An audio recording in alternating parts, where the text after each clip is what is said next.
risk is the profit is always the reward of taking risk. By Standard and Poor's, Moody's. We have to develop our own rating agency. So if you lose in some cases, you will succeed in others. Okay, so let's move to food security. Do you think that the problem of food security, food safety are really important for Muslim world? Of course, yes. There are many countries who do not produce foodstuffs.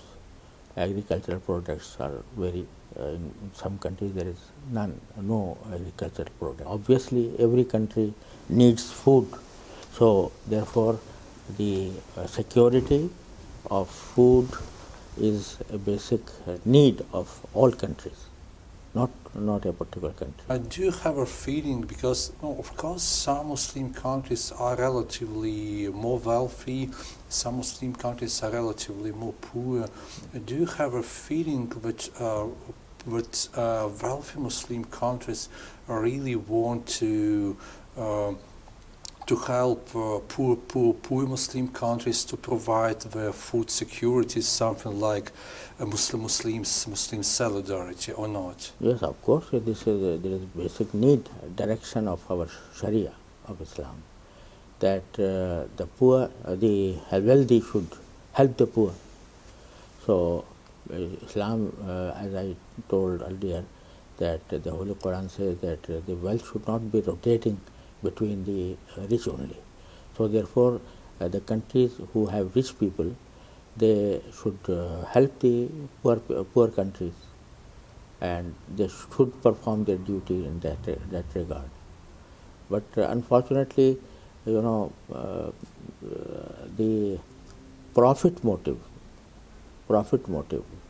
in the business activities has some kind of greed.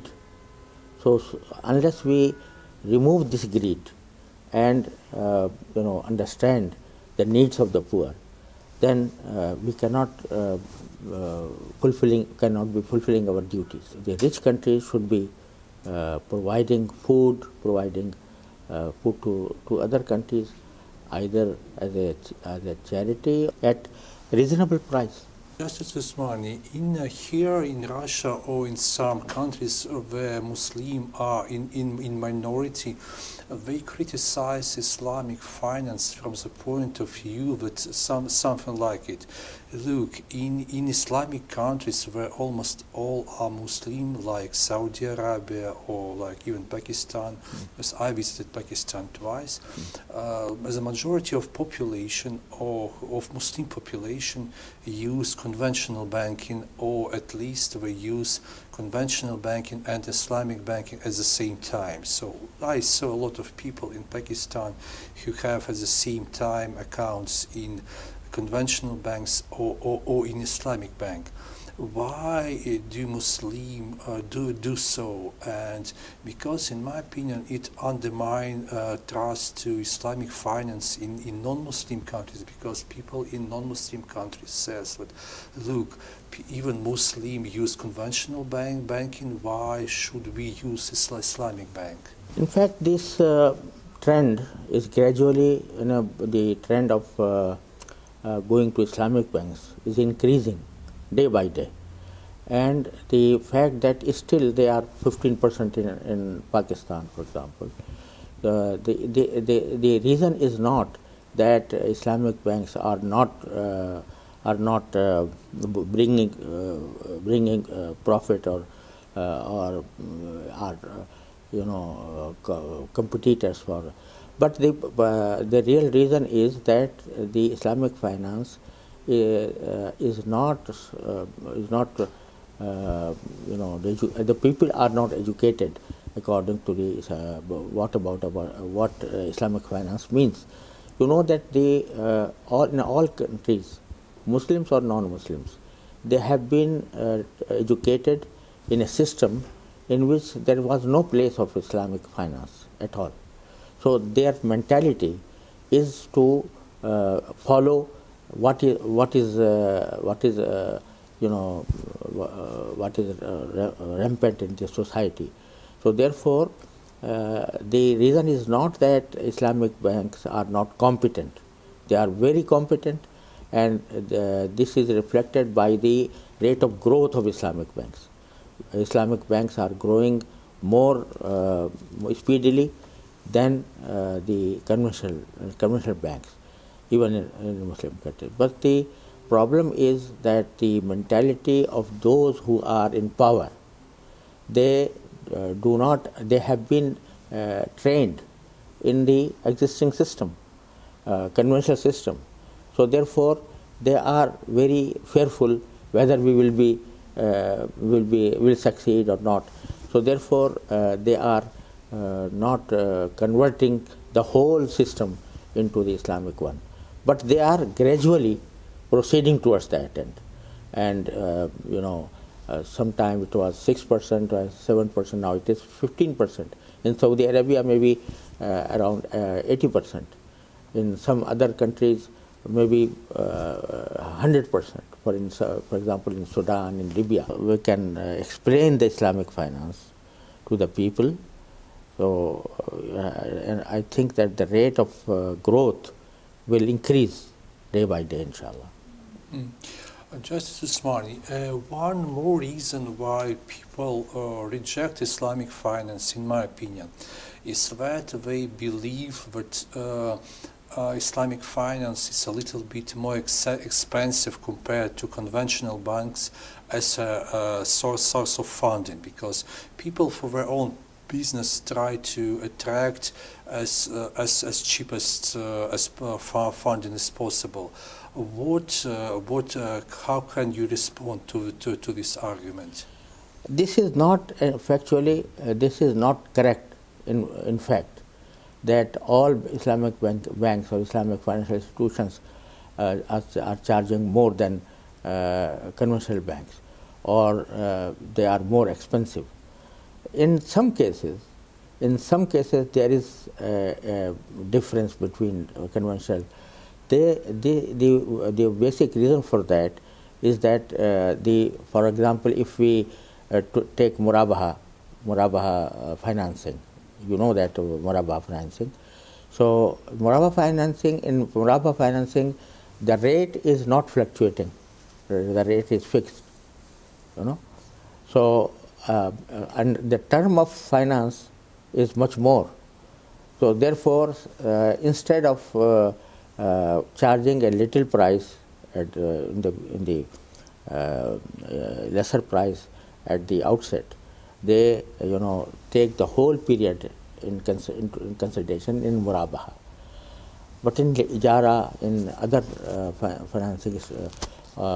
financing modes, the situation is not this, that they are charging more. But the level of you know that the different banks, according to their stature, they charge different rates. So one must not compare a bank with a conventional bank that has a big stature or small stature. So therefore, the comparison would be if both Islamic bank and conventional bank are of the same stature, and if they charge more, then this object is right. But it is not the case in many financing activities. So far, I am aware of. Justice Usmani, conventional banks are criticized a lot for they create money from nothing by the system called partial reservation. Yeah. Do Islamic banks make the same or not? For the time being, they are doing that. But the basic difference is that because the Islamic banks are trading or are their all transactions are based on real assets. Fractional reserve system is less operating in Islamic banks, because if you trade money versus money, then always the fractional reserve system will increase the artificial money or increase the creation of money. But when we transact with goods and services, then the fractional reserve system, although operating in that case also, but to a lesser level. Could you explain a little bit the concept of risk in Islamic finance and Islamic law? Because you told us that understanding of reasonable risk is different in Islamic world compared to the Western world. You told us that it's not possible to make business without risk, and the reason why you can make a profit from any business is just you take some risk. Could you tell us a little bit more about this concept of risk in Islamic law and finance? Risk is the profit is always the reward of taking risk. So some kind of risk must be there, without which you cannot earn profit, a halal profit, a permissible profit, a reasonable profit, unless you take some risk. Even in the sales, for example, if I open a market and I am a trader, I am a businessman, when I sell commodities, I take the risk of the commodities, and that risk brings to me the profit. So in Islamic finance, there is no concept of trading in money. It is always based on assets, not asset backed but asset based economy that Islamic finance leads to it. So therefore the risk is necessary. However, the risk can be minimized by expertise, by putting some extra precautions. So it can be minimized by diversification of the portfolio. So if you lose in some cases, you will succeed in others, and they bring an equilibrium between losses and profits. Just Usmani, I have one more question connected to risk, because in the Western world, risk are assessed by credit rating agencies, and you told us that even great companies, great investors in Muslim world trust to Western ratings, which are issued by Standard & Poor's, Moody's, and and Fitch. But at the same time, you told us that probably the concepts in which Western credit ratings are based is not correct. Could you explain why this concept is not correct, and how can it be moderated? In fact, I don't say that it is not correct. I say that it is not compliant with the Sharia principles. Okay, yeah. Because if rating is based on Sharia principles, then the risk would be there, But the rating agencies, they rate the companies, or they rate the financial institutions on the basis of avoiding risk totally. So this is the difference between Islamic finance rating and conventional finance rating. So we should develop, if we are proceeding towards Islamic finance, we have to develop our own rating agencies, which may take into account the compliance with Sharia. And you must understand, you must appreciate that the risk of non-compliance with Sharia is also a risk, because if you are not compliant with Sharia, you have to withdraw from your profit and go to pay it to charity. So this is Sharia compliance, non-Sharia compliance risk. So this risk should also be part of the rating of Islamic finance. And we that there is institute of IFSB, that is Islamic Finance Services Board. They are preparing standards for regulating Islamic financial institutions from the central banks, from regulatory authorities. So, in those standards, this kind of risk is also had been taken as a risk, and to avoid that risk, they have invented certain regulations. But do financial sector of Islamic countries try to create alternative system of credit rating agencies, and if yes, whether these attempts are successful or not successful? They are, in fact, they are not creating such rating. That one rating agency was established in the past, but it could not have the help or assistance from the financial institutions. So therefore, it was not a success so far.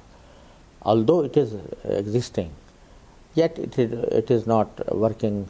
It could not work because of the lack of interest by the financial institutions.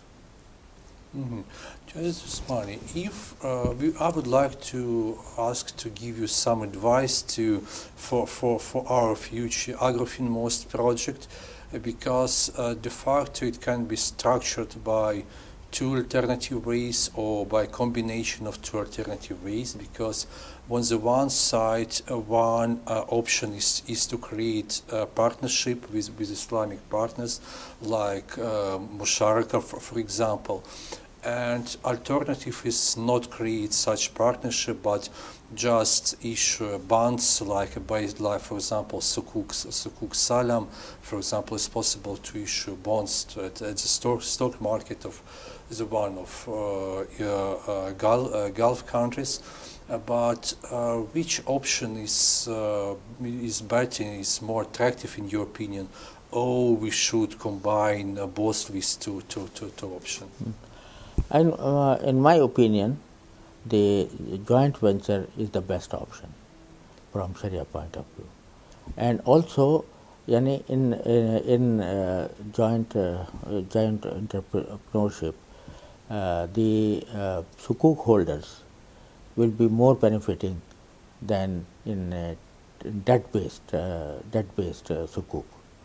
So my preference is always be to musharaka.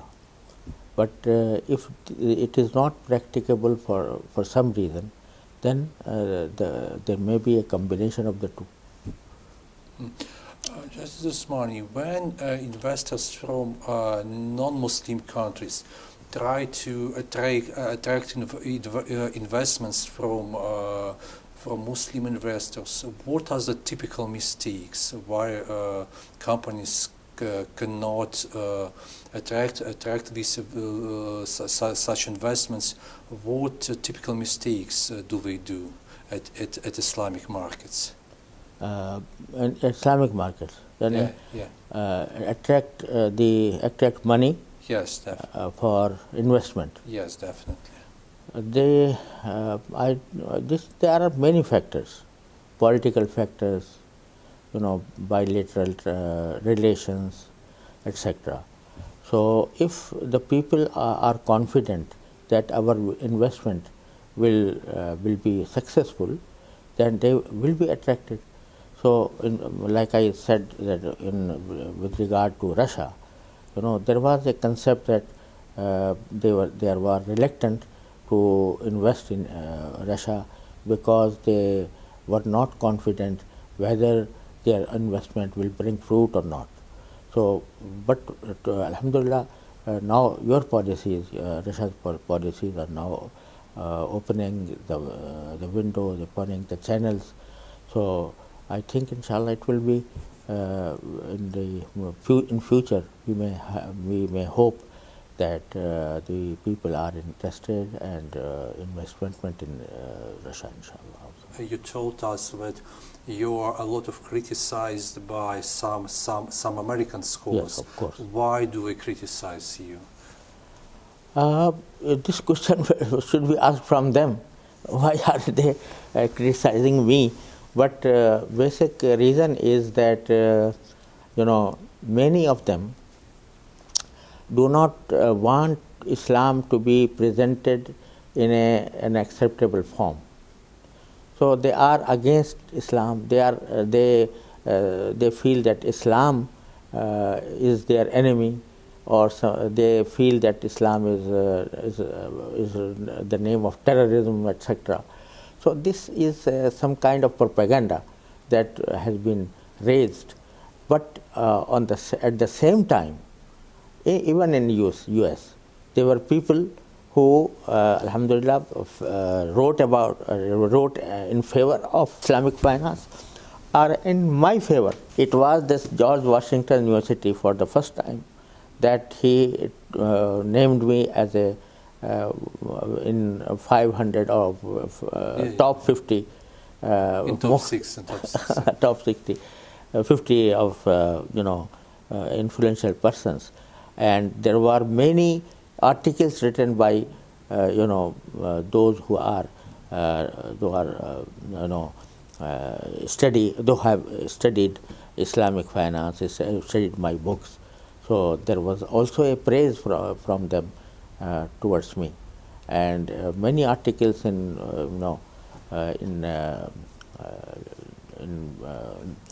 US papers were published in my favor. Just please tell us, did you change while your really long life your opinion about any important aspects of Islamic finance? If yes, could you give us an example of some issue you have different opinion from opinion you had in the past? I have, because I am always open to any argument placed before me. So I have retracted from many fatwas that I have issued, and I have a series of this kind of fatwas which are issued in my monthly magazine Al Balagh. But so far as Islamic finance is concerned, I don't think that I have reverted back from any decision or any fatwa about Islamic finance. But on other matters, I have retracted from some views. Okay. Next one, you have maybe two last questions. Of course, like Islamic finance community knows who your son is, but please could you tell us a few words for non-professionals about your son? Yeah? Alhamdulillah, Allah subhanahu wa ta'ala has mercy on me, that Allah subhanahu wa ta'ala has given me such a son. Alhamdulillah, he is educated from our Darul Uloom first, and then he has had alhamdulillah competence in fiqh, in Islamic studies, and then he did his PhD in Islamic finance, and now he is one of the most known figures in the field of Islamic finance throughout, in UK, in USA, in Australia, in Sri Lanka. He sits on the board of Sharia boards of many Islamic financial institutions, and he has the first, according to my own assessment, if I'm not exaggerating because of his being my son, but alhamdulillah, I felt that I have been working with many banks throughout the world. I had been working with HSBC, with City Islamic Bank, with many other banks, but I did not see such a big department of Sharia compliance as he developed in Mizan Bank. So about 60 people, under his supervision, are working for Sharia compliance, and development of new products for Islamic finance. So alhamdulillah, and his book is more detailed in Islamic finance than my book. Is he more conservative or less conservative compared to you? He's more, reflects my opinions, in fact. So therefore, his book on Islamic finance is more detailed and more touching the practical issues of how to run an Islamic financial institution. And Justice Usmani, you spent 2 days in the High School of Economics University. You had a speech while the plenary, and you had your personal honorable lecture. What was your impression from the university? Did you like it or not? And is it similar to your university where you serve as a vice rector or not? So what is your opinion? My impression is very good. Alhamdulillah, I found the university very useful for all the humans, including Muslims, and I was very happy that it is an open-minded university. So it has no bias against anyone. And then I was given an opportunity to present my own opinions about the Islamic finance, and I was so impressed that I am thinking of learning Russian language in this old age. Okay, and maybe the last finishing question, Justice Usmani, what would you like to wish to Russian Muslim people and maybe to Russian people at all? I would, advise the Muslim people here in Russia that they develop a very understanding atmosphere with their fellow countrymen, and there should be a good understanding, a good manner of peaceful coexistence, and they should be ready to follow the laws of the country. And also I would advise the Russian people to lift these barriers of religion, barriers of races, sympathy. They have sympathy for each other, and also to be open to the other world with understanding.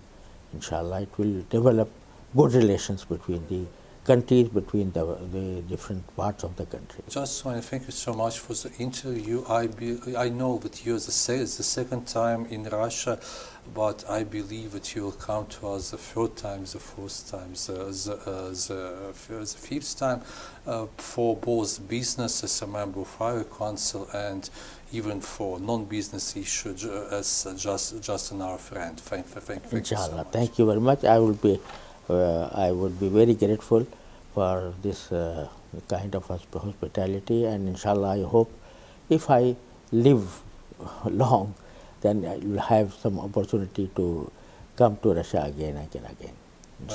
Thanks. Thank you very much.